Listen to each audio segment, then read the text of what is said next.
அப்போஸ்தலர் நடபடிகள் 9ஆம் அதிகாரம். சவுல் என்பவன் இன்னும் கர்த்தருடைய சீஷரை பயமுறுத்தி கொலை செய்யும்படி சீறி பிரதான ஆசாரியரிடத்திற்கு போய், இந்த மார்க்கத்தாராகிய புருஷரையாகிலும் ஸ்திரீகளையாகிலும் நான் கண்டுபிடித்தால் அவர்களை கட்டி எருசலேமுக்கு கொண்டு வரும்படி தமஸ்குவில் உள்ள ஜெப ஆலயங்களுக்கு நிரூபங்களை கேட்டு வாங்கினான். அவன் பிரயாணமாய் போய் தமஸ்குவுக்கு சமீபித்த போது சடுதியிலே வானத்திலிருந்து ஒரு ஒளி அவனை சுற்றி பிரகாசித்தது. அவன் தரையிலே விழுந்தான். அப்பொழுது, சவுலே, சவுலே, நீ என்னை ஏன் துன்பப்படுத்துகிறாய் என்று தன்னுடனே சொல்லுகிற ஒரு சத்தத்தை கேட்டான்.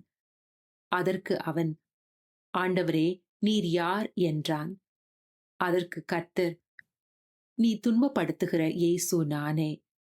முள்ளில் உதைக்கிறது உனக்கு கடினமாம் என்றார். அவன் நடுங்கி திகைத்து, ஆண்டவரே, நான் என்ன செய்ய சித்தமாயிருக்கிறீர் என்றான்.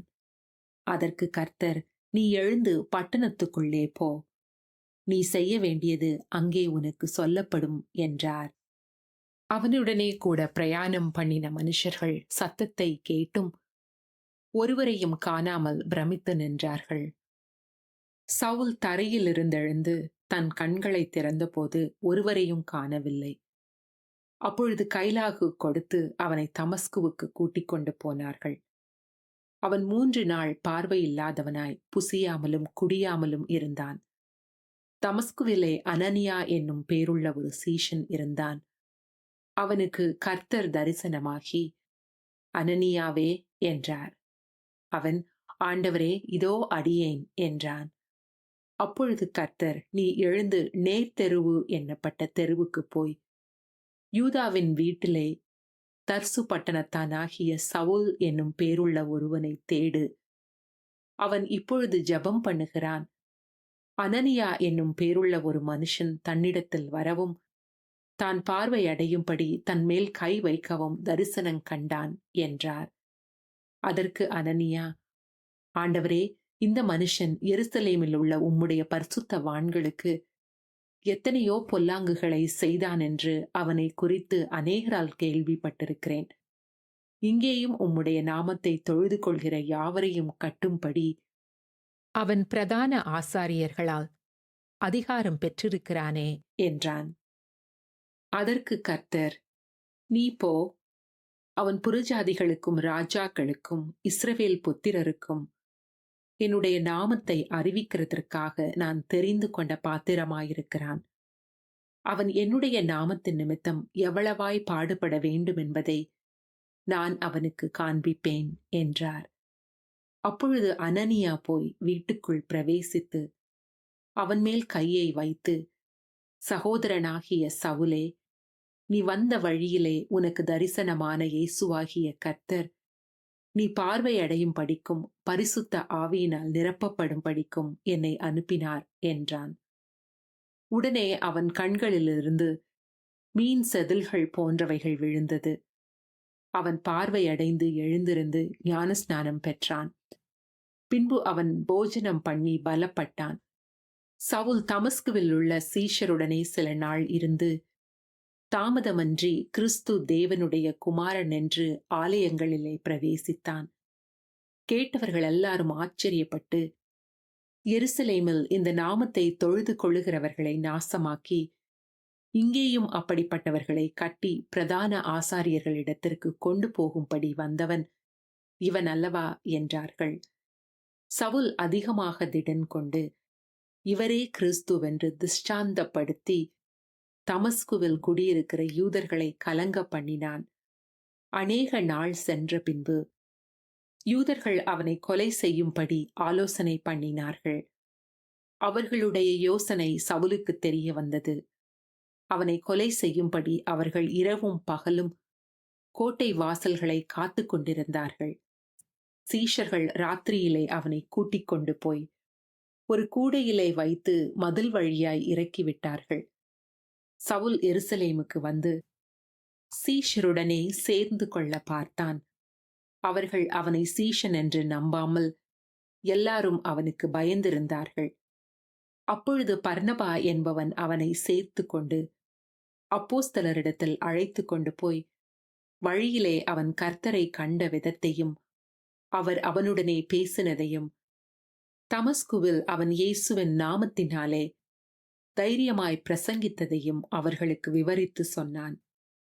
அதன் பின்பு அவன் எருசலேமிலே அவர்களிடத்தில் போக்கும் வருத்துமாயிருந்து, கர்த்தராகிய இயேசுவின் நாமத்தினாலே தைரியமாய் பிரசங்கித்து கிரேக்கருடனே பேசி தர்க்கித்தான். அவர்களோ அவனை கொலை செய்ய எத்தனம் பண்ணினார்கள். சகோதரர் அதை அறிந்து அவனை செசரியாவுக்கு அழைத்து கொண்டு போய் தர்சுவுக்கு அனுப்பிவிட்டார்கள். அப்பொழுது யூதேயா, கலிலேயா, சமாரியா நாடுகளிலெங்கும் சபைகள் சமாதானம் பெற்று பக்தி விருத்தி அடைந்து கர்த்தருக்கு பயப்படுகிற பயத்தோடும் பரிசுத்த ஆவியின் ஆறுதலோடும் நடந்து பெருகின. பேதுரு போய் எல்லாரையும் சந்தித்து வருகையில் அவன் லித்தா ஊரிலே குடியிருக்கிற பரிசுத்தவான்களிடத்திற்கும் போனான். அங்கே 8 வருஷமாய் கட்டிலின் மேல் திமிர்வாதம் உள்ளவனாய் கிடந்த ஐனேயா என்னும் பேருள்ள ஒரு மனுஷனை கண்டான். பேதுரு அவனை பார்த்து, ஐனேயாவே, இயேசு கிறிஸ்து உன்னை குணமாக்குகிறார்.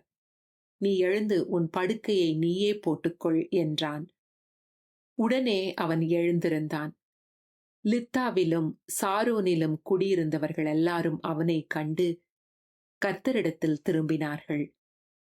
யோப்பா பட்டணத்தில் கிரேக்கு பாஷையிலே தொற்காள் என்னும் அர்த்தம் கொள்ளும் தபீத்தாள் என்னும் பேருடைய ஒரு சீஷி இருந்தாள்.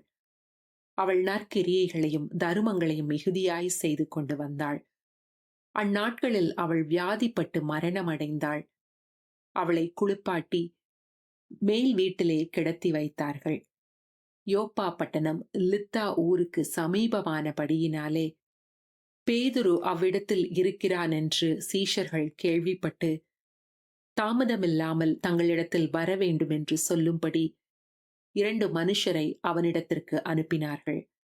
பேதுரு எழுந்து அவர்களுடனே கூட போனான். அவன் போய் சேர்ந்த பொழுது அவர்கள் அவனை மேல் வீட்டுக்கு அழைத்து கொண்டு போனார்கள். அப்பொழுது விதவைகள் எல்லாரும் அழுது தொற்காள் தங்களுடனே கூட இருக்கையில் செய்திருந்த அங்கிகளையும் வஸ்திரங்களையும் காண்பித்து அவனை சூழ்ந்து நின்றார்கள். பேதுரு எல்லாரையும் வெளியே போக செய்து முழங்காற்படியிட்டு ஜெபம் பண்ணி பிரேதத்தின் புறமாய் திரும்பி, தபீத்தாளே, எழுந்திரு என்றான்.